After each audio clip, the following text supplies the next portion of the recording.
où tu nous as envoyés. À la vérité, c'est un pays où coule le lait et le miel. Et en voici les fruits. Et avec quoi là? Les preuves. Vous voyez? Les fruits étaient quoi?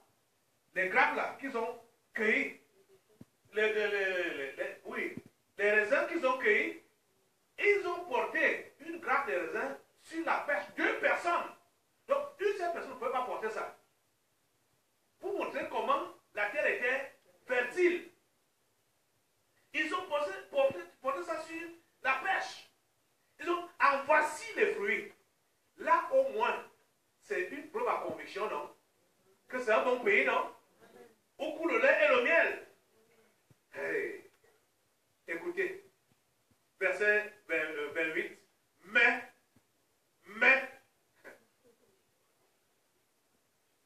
à la vérité, c'est un pays où coule le lait et le miel. Voici les fruits. Mais, le mais, cherche encore quoi là? Hein?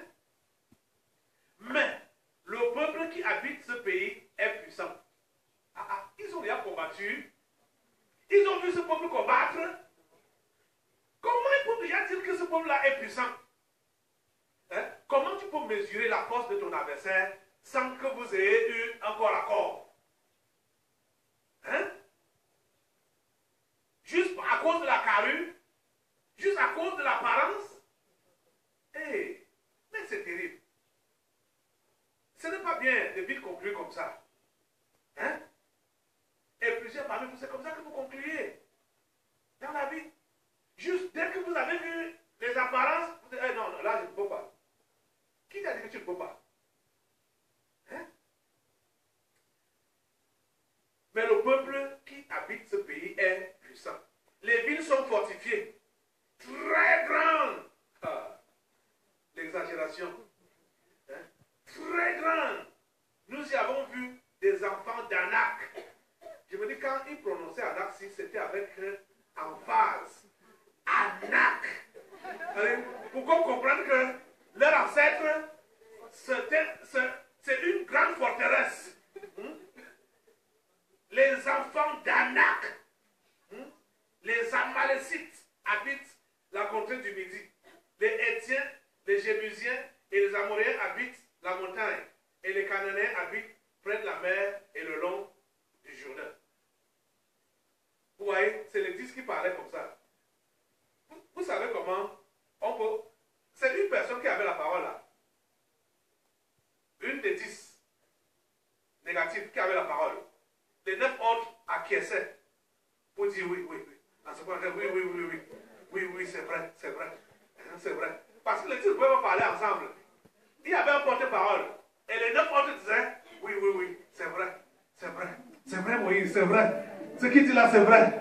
Nous-mêmes, nous le disons aussi là. On confirme. Et c'est là que Caleb prend la parole. Caleb fit taire le peuple qui murmurait contre Moïse. Il dit, montons, emparons-nous du pays, nous y serons vainqueurs. Amen. Amen. Mais les hommes qui étaient allés avec lui dirent, nous ne pouvons pas monter contre ce peuple, car il est plus fort que nous. Mais comment est-ce que vous avez mesuré leur force? Vous vous êtes déjà battus ensemble? Vous voyez, non? Oh mon Dieu. C'est pourquoi vous ne devez pas être des peureux, des craintifs, des poltrons. Hein? Le dernier séminaire, on a vu quoi? Jésus a dit, je vous ai donné le pouvoir. Je vous ai donné le pouvoir de marcher sur les serpents et les scorpions. Nous avons des promesses. Nous avons le soutien du grand Dieu. Il dit, je vous ai donné le pouvoir de marcher sur les serpents et les scorpions. Et sur toute la puissance de l'ennemi, et rien ne pourra vous nuire. Hein? Ils disent que, car il est plus fort que nous. Par rapport à quoi? Hein? Et écoutez, verset 32 dit, et ils décrièrent devant les enfants d'Israël le pays qu'ils avaient exploré. Ils dirent, voilà, Ils ajoutent maintenant d'autres commentaires. Hein.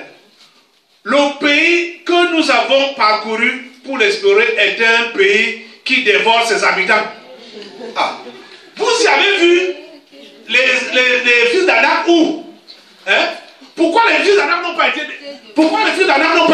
dévorés? Vous voyez le mensonge maintenant là? Hein?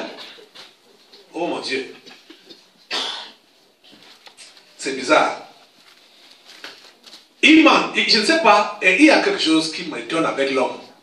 L'homme croit au mensonge très rapidement, plus qu'à la vérité. Vous avez constaté ça? Mais ici, en un temps, deux mouvements, ils ont déjà deux rapports différents. En un temps encore, hein? Et ils commencent à mentir comme ça là, directement. Et ça ne dit rien à la foule, ça ne dit rien au peuple que, aïe, là, ils sont en train de se contredire. Comment ils disent que, ils viennent de dire tantôt que, ils ont vu les Anak, les Anakim, hein, les fils d'Anak, qui sont des géants. Et maintenant ils disent que le pays dévore ses habitants. Donc vous avez trouvé rien que les hécatombes. Vous n'avez vu personne là-bas. Si c'est dans le cas, mais vous possédez ça rapidement, puisque personne n'existe plus dans le pays. Hein?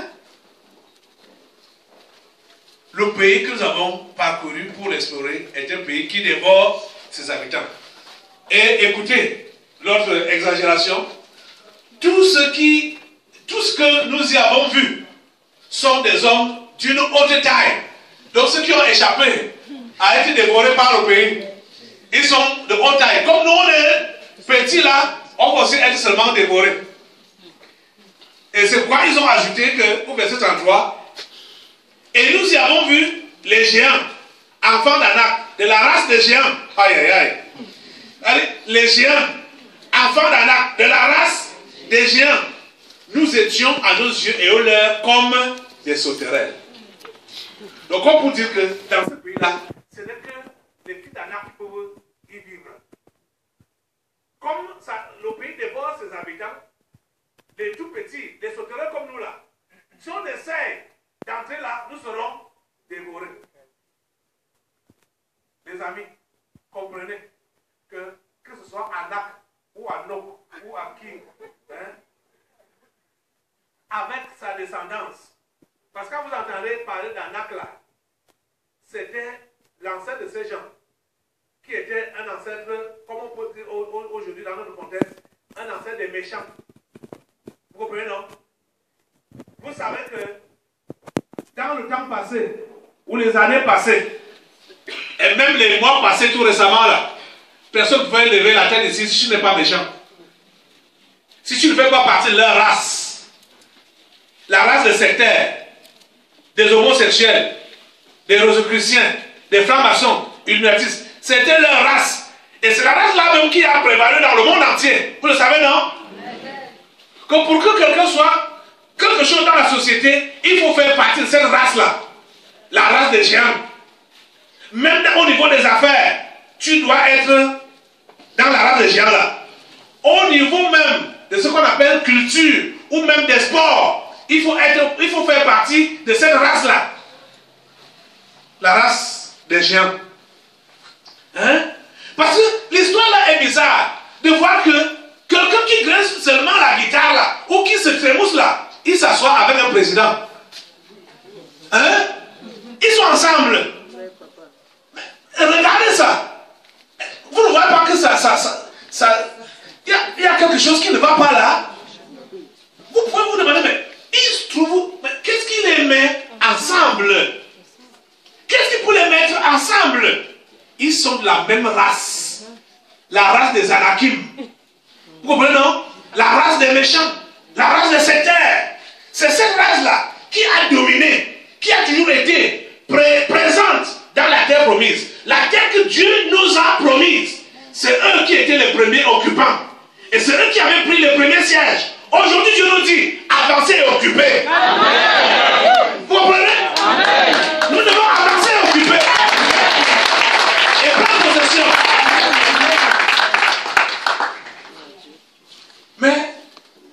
plusieurs enfants d'Israël ont encore la peur dans le ventre et ont un langage négatif pour dire que nous ne pouvons rien.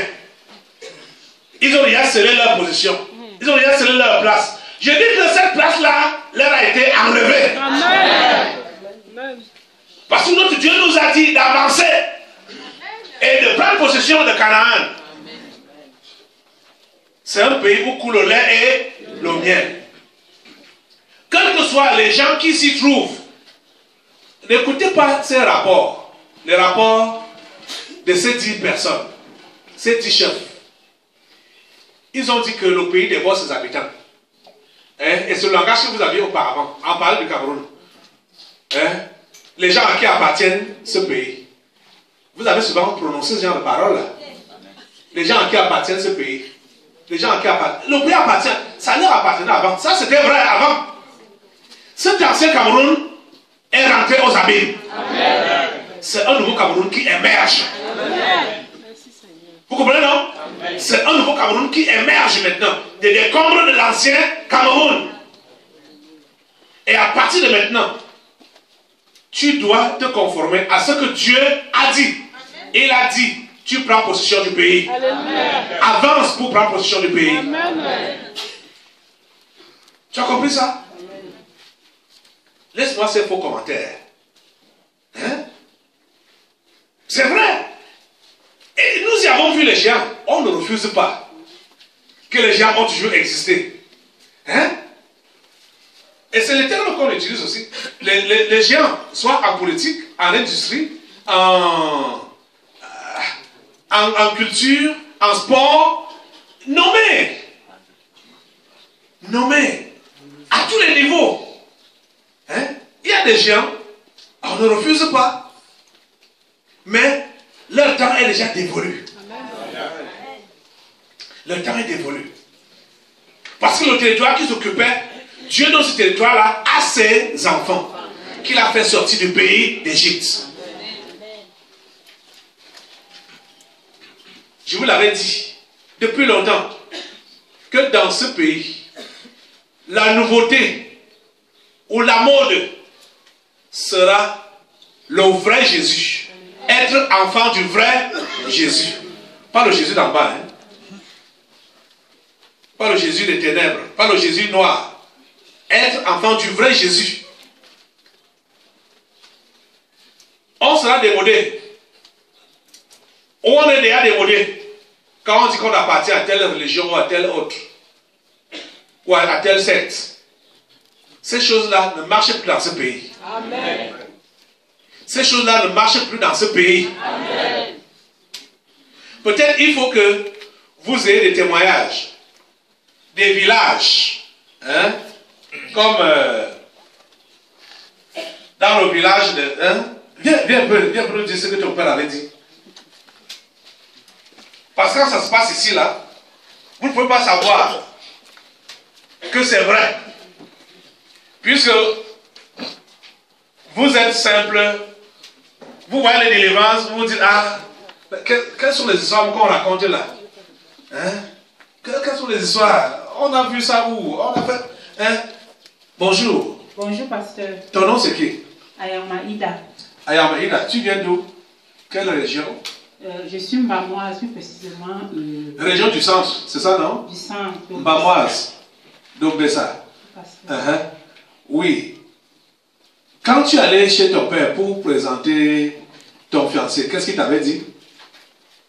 Quand je suis allée chez mon père pour présenter mon fiancé, en fait, il m'a accueilli et puis il m'a dit qu'il arrivait, il allait rencontrer le prêtre. Je lui ai dit que, mais tu savais que je venais, pourquoi est-ce que tu pars rencontrer le prêtre maintenant? J'ai compris qu'il allait prendre le renfort. Quand il est arrivé, il me dit, parce que quand je suis arrivée, il m'a bien accueilli.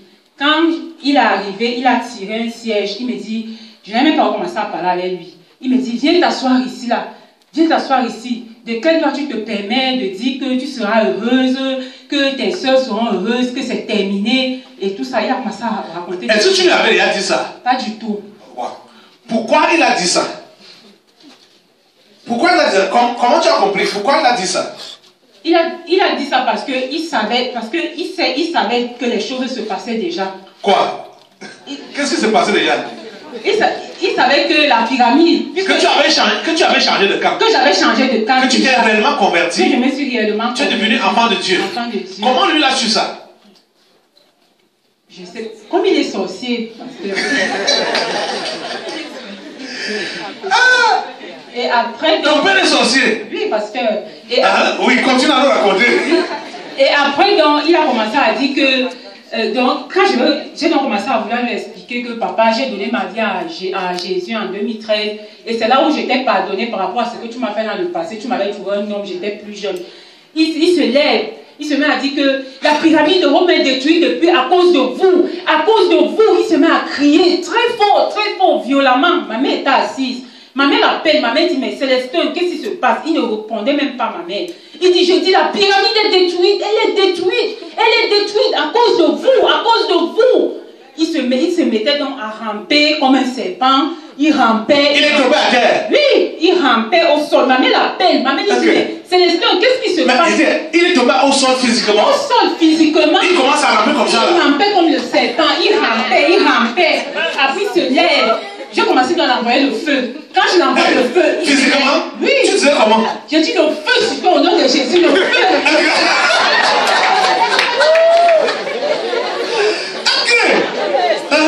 Je dis au nom de Jésus, le feu sur toi, tu ne vas rien me faire. Je suis venu, je suis un enfant de Dieu. Je suis un enfant de Dieu. Il dit, tu ne me peux pas. Il se lève, après il se met à bloquer. Il se met donc à bloquer. Il bloquait comment? Il faisait des gestes que... Quand tu disais quoi? Oui, quand je me levais, puisque quand il s'est relevé, il venait vers moi pour m'attraper. Il n'arrivait pas, après il tombait toujours par derrière. Et moi-même, je me suis levée, je continue, tu envoyais le feu. J'ai dit, le feu sur toi, le feu. Après, il bloque, il dit, ça ne me touche pas, ça ne me touche pas.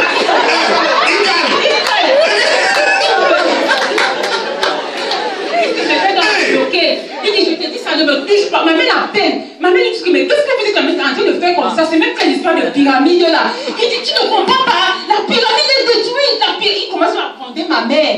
Il dit, mais tu ne comprends pas. Je suis allée en train de venir. Elle est venue armée, elle est venue me tuer. La pyramide est détruite. La pyramide est détruite. Il a commencé à crier comme ça. Ma mère dit que, mais c'est même pas l'histoire de pyramide là. Quelle pyramide même? Donc ma mère était perdue. Donc moi je continue, tu en fais. Elle ne comprenait pas vos histoires là. Elle ne comprenait pas. Histoire de pyramide, de feu, de serpent et tout ça.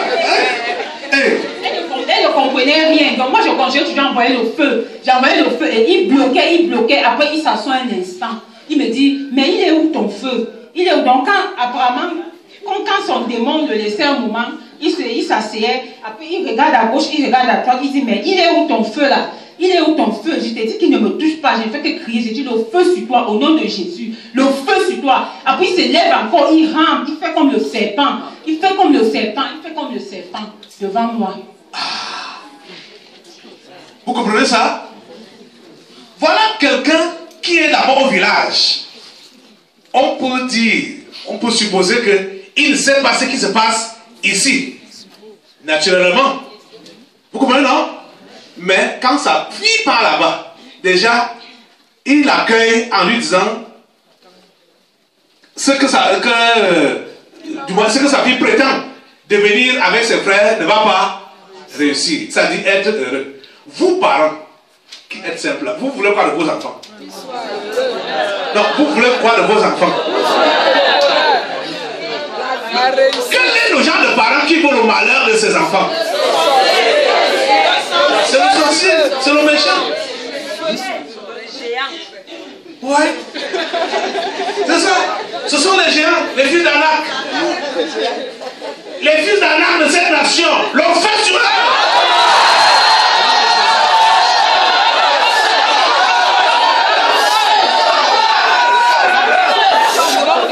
Voilà leur travail. Voilà leur travail. Tu ne seras jamais heureuse. Hein? Tu l'as engendré pourquoi? Pour la faire souffrir. Vous voyez ça? Vous pouvez imaginer ça? Hein? C'est l'histoire de son père. Hein? Et après on va dire que le pasteur Caleb a dévoilé que Dieu savait comment était le Cameroun. Et il a dit, mon fils, tu n'es jamais prophète. Je ne suis pas prophète. Mais malgré ça, que je ne dis rien, on dit que c'est moi qui ai dit. J'étais avec toi dans mon village. C'est moi qui ai mangé le feu là.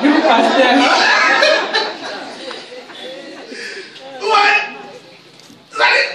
Quand son père m'a porté plainte là, il m'a dit que voilà, le pasteur Caleb a révélé, a donné la révélation à ma fille que je suis sorcier. C'est comme ça qu'il m'a dit. Je ne le connais même pas. Je n'ai pas été avec toi dans ton village. Hein? Quand tu fais ça, ton fiancé était là. Non, il n'était pas là, puisque je suis d'abord allée, parce que j'avais coupé les liens avec lui depuis. Depuis qu'il m'avait trouvé. Ah, tu partais l'annoncer quoi? Oui, je partais l'annoncer. Et lui, il avait même vu ça à l'avance. Oui, il avait vu ça à l'avance. Donc, quand je suis donc arrivée, il m'a bien accueilli, parce que puisque je l'ai trouvé, il m'a même payé un jus. J'ai bu. Et après, il me dit, attends un instant, j'ai rendez-vous avec le prêtre. C'est là où j'ai dit que, mais tu savais que je venais, je t'ai appelé et tu sais que je dois rentrer, je ne dois pas dormir. Il me dit que non, j'ai rendez-vous avec le prêtre, ça va seulement me prendre 1 heure de temps. Mais quand il est revenu, il était là transformé. C'était plus celui qui m'a accueilli. Il était d'une nervosité. Il a dit, viens, tu te permets de me dire que tu seras heureuse. Toi, c'est qui? Il commence à avancer des paroles. Et puis il commence à crier, la pyramide est détruite à cause de vous, à cause de vous. Voilà. Vous voyez, c'est donc la... Vous savez que le Vatican est passé ici plusieurs fois. Amen. Je vous dis, les esprits du Vatican sont passés ici plusieurs fois. On a tout détruit. Amen. Vous autres, vous ne savez pas que ça a été détruit. Quand vous voyez encore les églises catholiques, les prêtres, vous voyez comment ils occupent encore tout le terrain, les médias et tout ça. Vous dites, ah, nos délivrances là ont servi à quoi? Vous n'avez pas les yeux. Vous n'avez pas Dieu pour voir. Vous comprenez? Et vous voulez vous comporter comme ces 10 chefs. Vous dites que ça n'a rien servi. Les géants sont toujours là. Les géants ont été déjà anéantis. Amen. Vous comprenez? Les géants ont déjà été anéantis. Et nous y avons vu les géants, enfants d'Anak. Hein? Tous ces enfants de la Rose-Croix, de la franc-maçonnerie, de l'Illuminati, de la sorcellerie noire, blanche, jaune, verte ou rouge, n'importe quoi. Ces enfants d'Anak là, hein, ces enfants-là ont déjà été anéantis au nom de Jésus.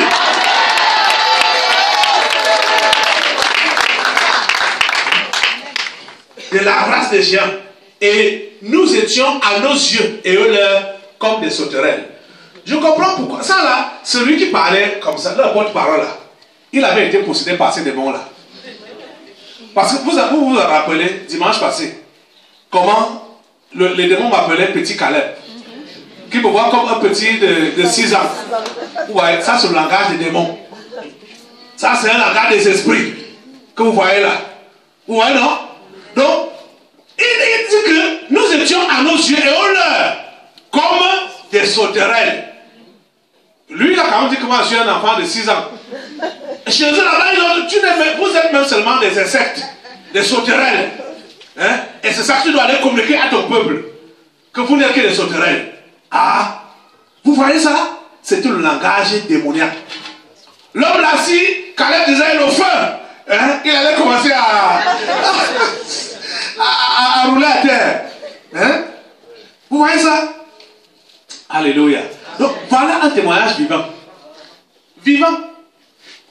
Et je sais qu'il y a un peu de personnes parmi vous qui peuvent avoir le courage de cette jeune fille. Hein? Tu traînes avec... Comme tu as dit sans hésitation que ton père est sorcier. Comment tu le sais? Parce que j'avais déjà des signes. Parce que je me posais sur la question de savoir pourquoi est-ce que mon père... C'est-à-dire, il n'y a pas une certaine entente. Pourquoi est-ce qu'à 14 ans, il me trouve un homme plus âgé que moi, plus de 54 ans? Donc, hey! Oui. Hey!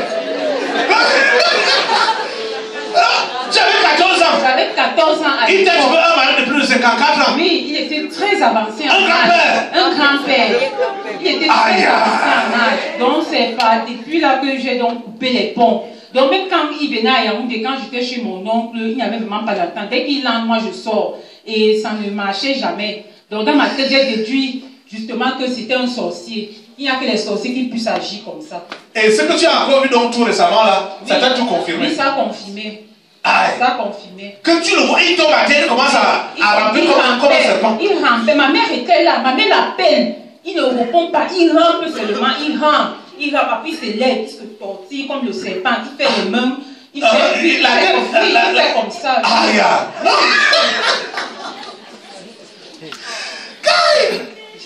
Jesus Christ. Vous voyez ça? Vous pouvez avoir ce courage-là. Comme elle. Et c'est qu'au cours, on le prend, la pointe dans le ventre là. Vous voyez? Physiquement, ouvertement comme ça là. C'était déjà même la manifestation démoniaque. Bien sûr. C'était plus lui. Bien sûr. Puisque quand ma mère l'appelle, Célestin. Il ne répond pas. Il ne répond pas. C'est là où il serre les pieds, comment ça fait ça, avec une force, j'envoie aussi le feu. Je vais qu'envoyer le feu. Après, néanmoins, il se relève, il veut venir m'attraper. Il retombe. Il tombe par derrière. Il tombe. Il dit, tu es venu me tuer, tu es venu me tuer, tu es venu me tuer, tu es venu me tuer. Tu ne peux pas me tuer. Il dit, le feu, tu vas mourir. Tu vas mourir. Ma mère l'appelle. Ma mère lui demande que, mais elle est venue te tuer. Elle a quoi? Elle a quoi? Quand il s'est assis, il dit que tu vois pas là ta fille. Demande à ta fille de partir d'ici. Elle est venue me tuer. Elle est venue me tuer. Ma mère dit que, mais elle a quelle âme? Depuis qu'elle est là, elle est assise. J'entends seulement le feu. Et toi, elle est au sol. Je ne comprends rien. Je t'appelle même, tu ne réponds pas. Après, il dit, c'est terminé. C'est terminé. Prends tes choses. Rentre à Yaoundé. C'est comme ça qu'on s'est séparés. Ok. Oui. Vous voyez? C'est ça.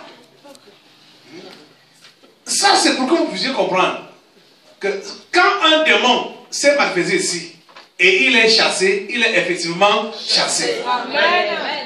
Ça ne revient pas. Puisque déjà, un esprit de Rome ou du Vatican a fait quoi avec toi pour venir parler dans ton corps?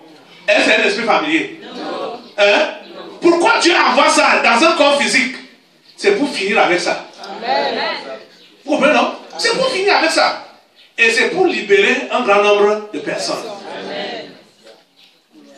Parce que ce soit les esprits de religion, les esprits de gouvernement, ce n'est pas des esprits familiers. Hein? Dieu passe par là pour libérer les populations. Amen. Vous comprenez, non? Et quand c'est fait, c'est fait. Il faut seulement avancer. Il faut seulement avancer. Et aller dans la terre promise et posséder. Vous comprenez, non? Merci beaucoup, ma fille. Tu as dit que tu t'appelais encore qui là? Ayama Ida. Merci pour ton témoignage. Merci, pasteur. Vous voyez? Regardez ce